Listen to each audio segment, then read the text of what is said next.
बीमारियों पर किया गया जो भी खर्चा होता है उस खर्चे को यानी कि मेडिकल ट्रीटमेंट को इनकम टैक्स में कैसे दिखाएं और कैसे हम उसकी छूट को क्लेम कर सकते हैं। तो इसके लिए सेक्शन है आयकर की धारा 80 DDB। तो इसी पर यह वीडियो बनने जा रहा है। नमस्कार साथियों, मैं हूं किशोर बिडालिया। स्वागत है आप सभी का आपके अपने YouTube channel Bidaliya A to Z online forms में। तो साथियों, वीडियो शुरू करने से पहले एक ज़रूरी बात कहना चाहता हूं कि आप अपने बेशकीमती समय में से समय निकाल करके मेरा वीडियो देखते हैं और आशा है कि आपको मेरा वीडियो पसंद भी आता है। फिर भी कुछ साथियों का ये कहना होता है बीच बीच में कि कुछ बातें मैं रिपीट करता रहता हूँ 2-2 3-3 वीडियो में। तो देखिए, ये रिपीट करने का मेरा अपना एक तरीका है। मैं ये चाहता हूँ कि मैं जो कुछ भी बताऊँ वो 2-3 वीडियो में आपकी समझ में ऐसे आ जाए जैसे कि अमिट छाप आपके मन मस्तिष्क पे पड़ जाए, अर्थात वो दोबारा कभी रिपीट होने की स्थिति ना आए। अगर एक वीडियो में मैंने एक बार किसी टॉपिक को कवर किया और दोबारा मैं उस पर अगर चर्चा ना करूं तो हो सकता है कि दोबारा फिर मैं उस पर हल्की फुल्की बात करूं और आपकी समझ में ना आए। तो इसलिए मैं बार बार उसको रिपीट करता हूं, ठीक है। तो इसको अन्यथा ना लें। यदि आप समझ चुके हैं उस टॉपिक को तो आप वहाँ पर उस वीडियो में उसे स्किप करके आगे बढ़ सकते हैं और आगे जो भी आपके काम की बात वीडियो में बताई जा रही है आप उसे देख सकते हैं। साथ ही मैं ये मान के चलता हूँ कि मेरा यह वीडियो उन साथियों के भी काफ़ी काम आएगा जो साथी पहली बार मेरे वीडियो को देख रहे हैं। और जो साथी वास्तव में पहली बार वीडियो को देख रहे हैं, कृपया चैनल को ज़रूर सब्सक्राइब करें और चैनल को सब्सक्राइब करने के साथ साथ अपने साथियों तक भी शेयर करिएगा। धन्यवाद। नोट: यह वीडियो इनकम टैक्स की जटिलताओं को आसान बनाने के उद्देश्य से बनाया जा रहा है। मेरा प्रयास है कि मैं प्रामाणिक रूप में नियमों को आपके सम्मुख रख सकूं, इसे अंतिम न समझा जाए और न ही इस वीडियो को कहीं प्रमाण के रूप में प्रयोग किया जाए। इनकम टैक्स के पोर्टल में समय समय पर होने वाले अपडेट व सर्कुलर, नियम व गाइडलाइंस को ही अंतिम माना जाए। धन्यवाद। धारा 80 DDB यानी कि जो सेक्शन 80 DDB है, इसके तहत कटौती में कौन लोग आते हैं और इसमें क्या क्या नियम और शर्तें हैं, इस पर यह पूरा वीडियो बनने जा रहा है। तो आप यहाँ पे देख सकते हैं बिडालिया A to Z online forms.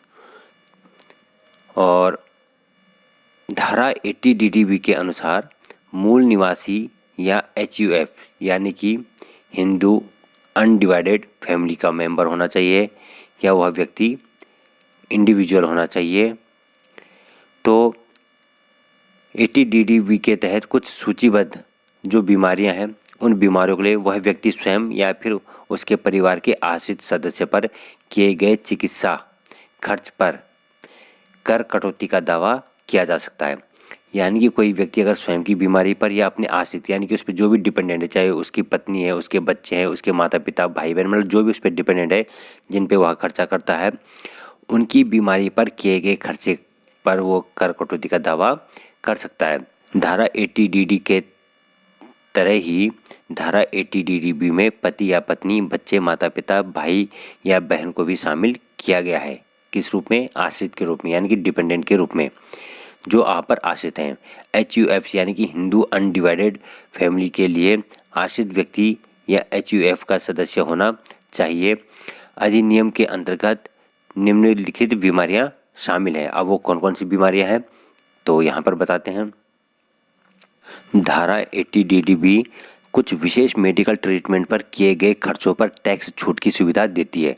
ये सभी मेडिकल ट्रीटमेंट पे नहीं, कुछ विशेष कह रहा है ना, कुछ विशेष मेडिकल ट्रीटमेंट पे किए गए खर्चों पर ही टैक्स छूट की सुविधा देती है। इसके लिए 11 DD एक नियम है। इस नियम के तहत दी गई विशेष बीमारियां निम्नलिखित है। तो वो बीमारियां कौन कौन सी हैं तो यहाँ पर आप इसका स्क्रीनशॉट दे करके भी देख सकते हैं। फिर मैं हल्के फुल्के तौर पे पढ़ देता हूँ कि न्यूरोलॉजिकल रोग जिसकी पहचान एक विशेषज्ञ द्वारा की गई हो, जहाँ विकलांगता का स्तर 40% या उससे अधिक होने का प्रमाण दिया गया हो। इसमें शामिल है dementia, dystonia musculorum, deforms, chorea motor neuron रोग, एटासिया, पार्किंसन डिसीज और हेमबेलिज्म। कुछ ये विकलांगता से संबंधित बीमारियां हैं। इसके अलावा आप यहाँ पे देख सकते हैं घातक कैंसर, न्यूरोलॉजिकल रोग, एड्स, किडनी खराब होना, रक्त संबंधी विकार, क्रोनिक रिनल फेलियर, फिर है हेमोफीलिया या थैलेसीमिया जैसे हेमाटोलॉजिकल डिसऑर्डर। इस प्रकार की कुछ विशेष और गंभीर बीमारियां हैं और जिन्होंने इन बीमारियों पर खर्चा किया है साल भर में, उन्हीं को धारा 80 DDB के तहत छूट मिलेगी। फिर आगे कह रहे हैं कि यह बड़ी बीमारियों और उनके मेडिकल ट्रीटमेंट के लिए टैक्स छूट देती है। यह उन मेडिकल खर्चों के लिए टैक्स छूट नहीं देता जो बहुत समान होते हैं, जैसे मोतियाबिंद या जो सेक्शन 80C में आते हों। यानी कि जो सामान्य बीमारी होती है मोतियाबिंद आदि जैसे, उस पर किया गया चाहे कितना भी खर्चा हो, उसके लिए धारा 80 DDB के तहत हम क्लेम नहीं कर सकते हैं। तो ये उपयुक्त जो बीमारियां थी उन्हीं पे क्लेम किया जा सकता है। अब किस प्रकार से क्लेम किया जा सकता है, तो यहाँ पे कह रहे हैं कि आप 60 साल से कम उम्र के आश्रितों के लिए, यदि आप स्वयं 60 साल से कम उम्र के या आपके जो भी आश्रित हैं जो कि 60 साल से कम उम्र के, यदि उन पर साल भर में जो भी खर्चा किया है तो वो खर्चा या अधिकतम 40,000, ठीक है, 40,000 या वास्तविक खर्च जो भी कम हो उसका दावा किया जा सकता है। यानी कि साल भर तक उपयुक्त जो बीमारियां हैं गंभीर, आपके किसी डिपेंडेंट पे वो बीमारियां हैं और अगर उस पर कुल खर्चा आता 30,000, तब आप उसमें 30,000 का ही खर्चा करेंगे, तब 40,000 का खर्चा नहीं करते। यदि उस बीमारी पर खर्चा आया 50,000, तब आप अधिकतम 40,000 का ही दावा कर सकते हैं, तब आपको 40,000 तक की छूट मिलेगी। यानी कि 40,000 से ऊपर खर्च करने पर अधिकतम छूट आपको 40,000 मिलेगी और 40,000 से नीचे अगर खर्च करने पर जो भी आपने वास्तविक खर्चा किया वही छूट आपको मिलेगी धारा 80 DDB के तहत। और ये किन के लिए, ये 60 साल से कम उम्र के आश्रितों के लिए या स्वयं के लिए। और यदि आप 60 वर्ष से अधिक उम्र के हैं या आपके डिपेंडेंट जो वरिष्ठ नागरिक हैं, तो उनके लिए एक वित्तीय वर्ष में अधिकतम जो खर्च की सीमा है वो है 1 लाख रुपए। यानी कि 1 लाख रुपए तक का छूट का दावा किया जा सकता है धारा 80 DDB के तहत। किसके लिए, जो 60 वर्ष से अधिक उम्र के हैं। अब बात आती है मेडिकल इंश्योरेंस की। देखिए, वैसे तो मेडिकल इंश्योरेंस के लिए धारा 80D होती है और धारा 80D के तहत अधिकतम 25,000 रुपये की छूट मिलती है मेडिकल इंश्योरेंस की, यानी कि हेल्थ इंश्योरेंस के लिए, ठीक है। तो लेकिन वो तो हो गया हेल्थ इंश्योरेंस के लिए। अब यहाँ पर बात आती है कि आपने कोई ये मेडिकल इंश्योरेंस किया हुआ है, ठीक, अब उसका इसमें क्या रोल है। तो देखिए, अगर आपके मेडिकल खर्च के लिए कुछ या पूरा पैसा मेडिकल इंश्योरेंस से मिला है तो उसे घटाकर ही आपको धारा 80 DDB के तहत छूट मिलेगी। देखिए, ऐसे नहीं है कि आपने मेडिकल इंश्योरेंस ले रखा है और आपका टोटल खर्चा आया 1 लाख रुपए, ठीक है, आपको अधिकतम छूट मिलनी थी 40,000 रुपये की, लेकिन मेडिकल इंश्योरेंस से ही आपको छूट मिल गई है 50,000 रुपये की। यानी कि कुछ 50% खर्चा मेडिकल इंश्योरेंस से आपको मिल गया, तो 50,000 खर्चा उनका आ गया और 50,000 आपकी जेब से आ गया। तो ऐसी कंडीशन में आपको तो ऑलरेडी 50,000 रुपये मिल चुका है, तो ऐसी कंडीशन में आपको फिर धारा 80 DDB के तहत 40,000 रुपये की छूट का दावा आप नहीं कर सकते, उसका आपको लाभ नहीं मिलता है, ठीक है। मान लिया जाए आपको मेडिकल इंश्योरेंस से खर्चा मिला 30,000 का, तो तब भी आप 10,000 रुपये का दावा कर सकते हैं। यदि आपका कुल खर्चा आया है 50,000 रुपये, जिसमें से मेडिकल इंश्योरेंस से आपको मिल गया है 30,000 रुपये, तो तब भी आप 10,000 रुपये का दावा कर सकते हो और 10,000 रुपये आपको और मिल सकता है। तो कुल मिला के मेडिकल इंश्योरेंस का पैसा लगा करके और अपना पैसा लगा करके हम अधिकतम छूट ले सकते हैं 40,000 रुपये की। और यदि मेडिकल इंश्योरेंस से हमें 40,000 रुपये से ऊपर का खर्चा मिल चुका है, तब फिर धारा 80 DDB के तहत हमको छूट नहीं मिलेगी।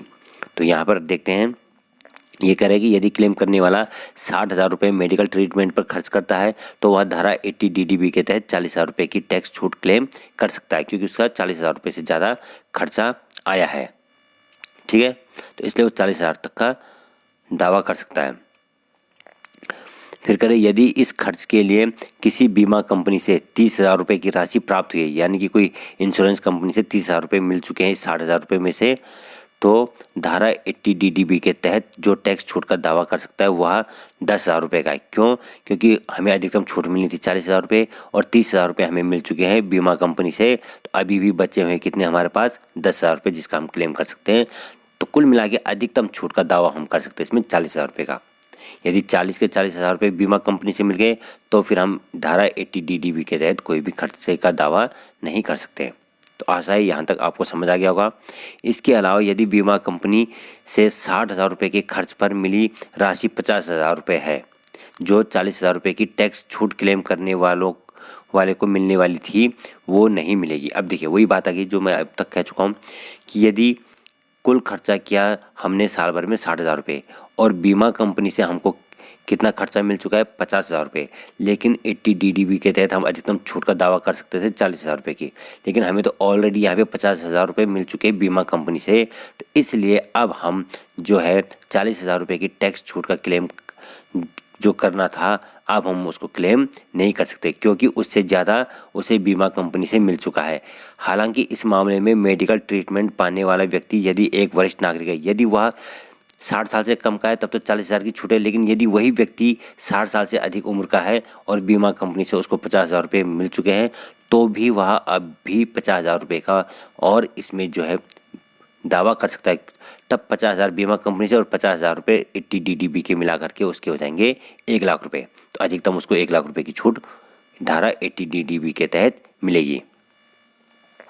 अब बात करते हैं, यहाँ पे बात आती है कि धारा 80 DDB के लिए कौन सा फॉर्म होता है, उसका फॉर्मेट क्या है। तो पहले प्रिस्क्रिप्शन फॉर्म 10-I भरना पड़ता था, अब इसे हटा दिया गया है। पहले इसके लिए एक फॉर्म होता था, निर्धारित प्रारूप होता था 10-1, इसको भरना पड़ता था, ठीक है। इसमें उस विशेषज्ञ डॉक्टर के साइन इत्यादि हुआ करते थे। तो अब उसको हटा करके इन्होंने क्या कर दिया कि फॉर्म 80 DDB के तहत छूट क्लेम करने के लिए फॉर्म भरने का तरीका निम्नलिखित है। तो उसमें देखिए ये फॉर्म आएगा, उसमें आवेदक का नाम आ जाएगा, इधर नाम लिख देंगे, आवेदक का पता और पिता का नाम इस साइड में भर देंगे, ठीक है। फिर उसके बाद उस व्यक्ति का नाम और पता जिस पर आवेदक निर्भर है और उसका आवेदक के साथ संबंध, यानी कि आवेदक कौन है कि जो बीमार व्यक्ति है, तो वह बीमार व्यक्ति उस व्यक्ति का नाम और पता लिखेगा जिस पर वह बीमार व्यक्ति निर्भर है, यानी कि जो उस पर खर्चा उठा रहा है। तो यहाँ पे खर्च करने वाले का नाम इत्यादि विवरण आएगा। फिर इसके बाद बीमारी या बीमारियों के नाम का कॉलम भरने से पहले कृपया नियम 11 DD देख लें। तो 11 जो DD नियम है इसके तहत जो बीमारियाँ उपयुक्त बीमारियाँ थी, जो 8-10 बीमारियों के नाम मैंने पढ़े, उनको भली भांति देख लें क्या आप उन बीमारियों में आते हैं। यदि आते हैं तो फिर उस बीमारी का यहाँ पे नाम लिख देंगे। फिर कह रहे कि क्या विकलांगता 40% या रोगों और बीमारियों के लिए अधिक है या नहीं। तो यदि आपकी विकलांगता 40% से अधिक है तो उसे लिख देंगे, नहीं है तो उसे भी लिख देंगे, क्योंकि इसमें लाभ 40% से ऊपर वालों को ही मिलेगा विकलांगता के मामले में। फिर कह रहे कि सरकारी अस्पताल के नाम और पते के साथ प्रिस्क्रिप्शन देने वाले विशेषज्ञ का नाम, पता, रजिस्ट्रेशन नंबर और योग्यता दर्ज करें। जो डॉक्टर होगा जो वेरीफाई करेगा, सर्टिफिकेट जारी करेगा, तो उस डॉक्टर का नाम, पता, उसका रजिस्ट्रेशन नंबर और उसकी योग्यता यहाँ पर लिखी जाएगी। उसके बाद हस्ताक्षर करें और चेक करें कि जानकारी सही ढंग से भरी गई है या नहीं, जिसके बाद उसे वेरीफाई कर दें। तो कुल मिला के ये है धारा 80 DDB। यदि साल भर में आपने अपने ऊपर या अपने परिवार के किसी भी सदस्य जो आप पर निर्भर है उस पर खर्चा किया है, तो अब आप समझ गए होंगे अधिकतम आप 40,000 रुपये की छूट ले सकते हैं। वो भी किस पर, जो उपयुक्त बीमारियां, जो कुछ विशेष बीमारियां थी जिनका यहाँ पे मैं जिक्र कर चुका हूँ। यदि इन बीमारियों पर, ये जो आप देख रहे हैं यहाँ पे, इन बीमारियों पे यदि आपका खर्चा हुआ है तो ही आपको अधिकतम 40,000 रुपये की छूट मिलेगी। यदि वो बीमारियाँ, इन बीमारियों के अलावा कोई सामान्य बीमारी है, चाहे उस पर 1,00,000, 2,00,000, 4,00,000 भी खर्चा हो गया है, तो फिर धारा 80 DDB के तहत 40,000 रुपये का आप दावा नहीं कर सकते हैं। और साथ में यदि आपने मेडिकल इंश्योरेंस लिया है और उस इंश्योरेंस से आपको 40,000 रुपये मिल जाते हैं या 50,000 रुपये मिल जाते हैं, तब भी आप धारा 80 DDB के तहत दावा नहीं कर सकते छूट का। और यदि आपको उसमें से हेल्थ इंश्योरेंस, मेडिकल इंश्योरेंस में से आपको मिल गया है 20,000 रुपये का खर्चा, तो आप शेष 20,000 का इसमें दावा कर सकते हैं। यदि मेडिकल इंश्योरेंस से आपको मिल गया खर्चा 30,000 का, तब आप केवल 10,000 का दावा करेंगे। यदि मेडिकल इंश्योरेंस से आपको मिल गया खर्चा 35,000 रुपये, तब आप सिर्फ 5,000 रुपये का ही दावा करेंगे। तो साथियों, आशा है कि आप भली भांति इस सेक्शन को समझ गए होंगे। तो ऐसे ही जुड़े रहे, धीरे धीरे करके मैं एक एक करके सभी सेक्शन को कवर करता जाऊंगा। और जो साथी पहली बार चैनल से जुड़े हैं, कृपया वो चैनल को सब्सक्राइब जरूर कर दें एवं अन्य साथियों के साथ भी शेयर करें। धन्यवाद।